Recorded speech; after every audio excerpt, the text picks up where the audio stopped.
This is Joe Pugh for IFLTV. We are here Deep at Guildhall. City of London history going to be made this weekend. Historical figure. We picked this here because it's a historical week, historical card, and I'm standing next to Mr. Sir John Cass, also a historical fella. Well, you say deep in the city. You dressed up like in the city firm, mate. Yeah. Nice West Ham colours. Yeah, I didn't realise that could be Aston Villa as well. Cheeky. Not talking football, it's North London week. Terrible week for us. Yeah, I forgot about that. Let's get straight on to the boxing. Right, first of all, when did you find out about Beefy? Very early, before I got in the shower Friday morning.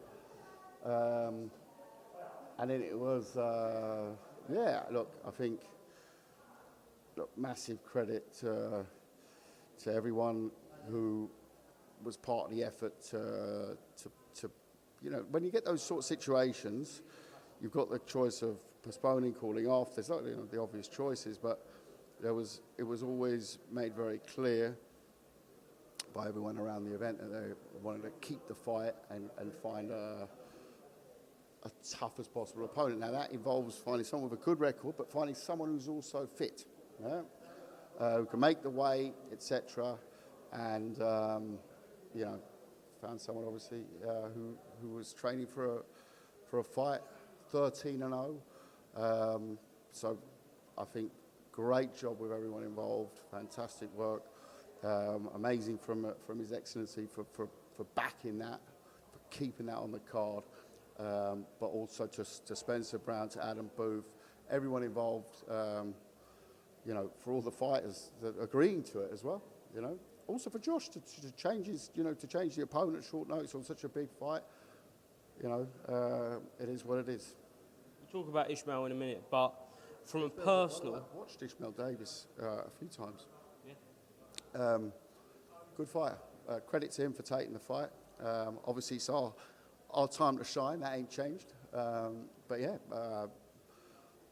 I saw Josh give an interview where he said, it's going to be quite a similar fight as it would have been with Liam. In a way you might argue probably even hungrier, than Liam. But at the same time, I feel also for Beefy, obviously with the pull-out. I wish him a speedy recovery.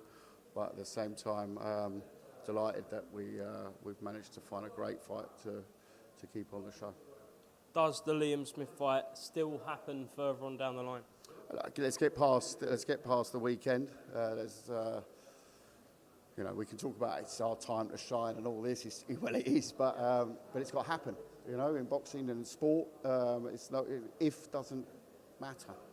It's when. And Saturday night, Wembley Stadium. It's that's the time. So. Getting closer, getting a bit more, not nervous, but excited for the fight. But no talk about who's next and things like that. Ishmael Davis is coming to win. He's 13-0. He's not just taking some payday or something. He was boxing anyways, building up to a big fight. So he fancies this. There's a reason why he's jumped in. But then again, maybe don't know enough. Needs to see where Josh's at, and we'll find out on Saturday night. From a personal point of view, you must have been gutted, though, when you got that call. We've been speaking about this fight for months. Yeah, Joe, see, you've celebrated your 21st birthday at the weekend. I've been 24 and something years. This is my 25th year in boxing promoting. So, mate, it kicks you in the balls all the time, this sport. But eventually your balls get that blue that you don't really notice it anymore. It's... Yeah, of course it is. It's always a bitter pill when you get that call. You need a strong set of teams around you. Like I said, it went actually remarkably smooth. We had a show up in Newcastle, so I was sort of watching fights outside on the phone, watching a fight outside on the phone, it was a nerve-wracking 24, 48 hours. But I always felt we'd find something because Josh is a great name for this card. Josh Kelly is going to be a face of British boxing, I'm sure of it, and like I said, Saturday night at Wembley Stadium, that is the platform you want to be on, and you fight everything to keep that platform. So it was gutted about the Liam Smith. Like I said in the build-up, I said we fought to make that fight earlier. Will it eventually happen? No one knows right now. But at the same time, I wish him well. I don't want to bring up the past too much, but I do want to ask for kind of clarity on a certain situation that's kind of come out this week. Frank Warren was on TalkSport and he said that Chris Eubank Jr. asked for $5 million to fight Hamza Sheeraz. Ben Shalom was then asked if Chris Eubank asked for that, rightly so, and then he kind of said he didn't know about that, but that may have been a conversation that was had when he was with a previous promoter, and that previous promoter is you, Kalle. So, yeah, any clarity on this Chris Eubank Jr. situation with an offer? Yeah, look, I mean, I heard some bandied around, and 5 million was one of those sums, so yeah, I'm pretty sure. Were you involved in that whole negotiation process? No. It was pretty much the time where we found a settlement between us. And I fully expected him to fight SHEERAZ, I'll be honest. I thought that was the next fight. I thought they... You think he should have?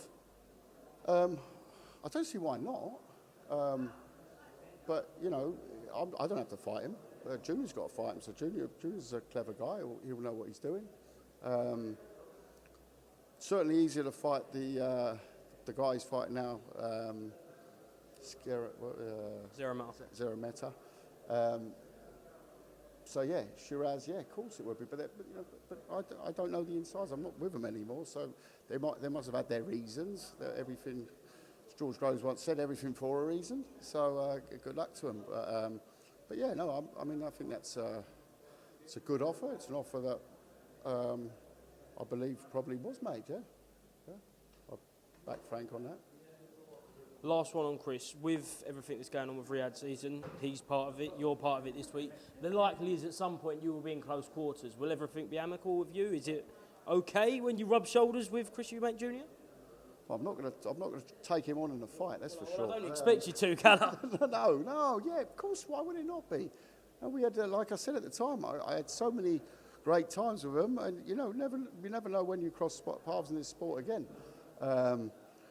They were in opposite corners in a fight soon, so let's see. But at the same time, I've had too much history with Junior, ups, downs, roundabouts. I've got absolutely just wish him all the best. I've always said that, though. I don't think I've ever said a bad word. People trying to get me to do the old laundry in public. I get that, but for the moment, not my end, no. Okay, two more things.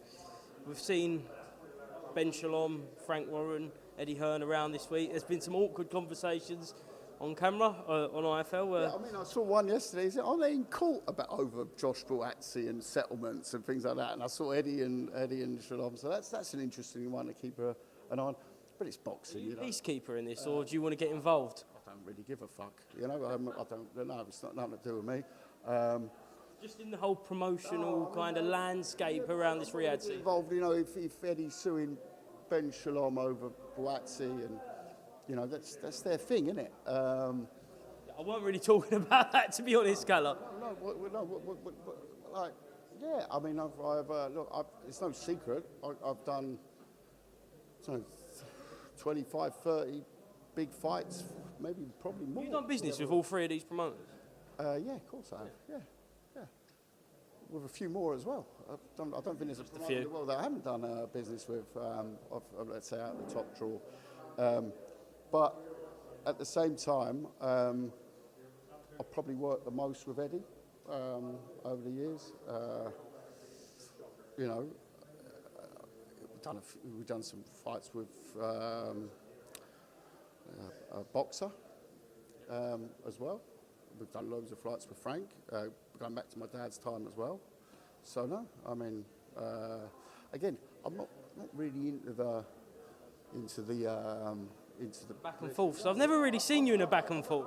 I've had some cracking times with Frank. I've had great lunches with Frank. I've had a fantastic times with Eddie, socially as well. Great guy, and funny guy. I can't say I've had lunches with, social lunches with Ben Shalom. You know, different. Still time, Kalle. There's still time. Of course there is. Of course there is. You know, yeah, of course there is. Right, last one, Joshua Dubois. Who wins? Sticking with Joshua, just think that he's at the time, but he's just found that extra spite. I think Dubois massively improved. I was thinking 80-20 Joshua. I might go to a 70-30 now. It's always fight week. I'm a bit of a chicken like that, putting down my bet. But yeah, I think I'm going to stick with Joshua. Okay. I mean, again, the card. Please don't be using that word undercard this week, right? Do not use the word undercard. You've said that to me for a lot, to be fair. It's horrible because you've got every single fighter on there. You know, you look at the names on there. Obviously, I'm going to talk about Josh Kelly. That's my job, but I also believe that he can steal the show Saturday night. But all the other names on there, you know, from Hutchinson, Buatsi, would be probably my second pick on the card, but there's other ones. I can't wait to see Josh Warrington as well. He's in a cracking fight. They're all in great fights. They're all headliners. It's the super card. It's just like every single one is a headliner in its own right. And I think, look at the running order. They're all 12 rounders. It's like you look at it like, okay. It's going to be a long old day, mate. It's going to be a long old day. You've seen this Gold Star party as well? Yeah, well, I've seen parties I found about before I found about fights, you know. Well, yeah. But yeah, Liam Gallagher. That's outrageous. Yeah. Roberto Duran, Manny Pacquiao, Tyson Fury, Alexander Usyk. Spencer knows how to put on a party. You're not on it, mate, so clearly don't know well enough. Well, yeah. I mean, I'm working on it. But at the same time, you've got to say, for boxing, if you're buying your pay-per-view on DAZN or you're sitting in the venue, mate, you're in for a hell of a ride. You know, Riyadh season, I've seen it all over London. You know, I was on the way to the gym this morning, like walking down White City, and I'm just thinking every single lamppost has got it on. You just can't make it up. It's the whole of London's covered in boxing, and Riyadh season, fantastic. Riding straight through to your call next week as well. Absolutely. Live on Channel 5. We'll talk about that next week, Kalle. Thank you very much, mate.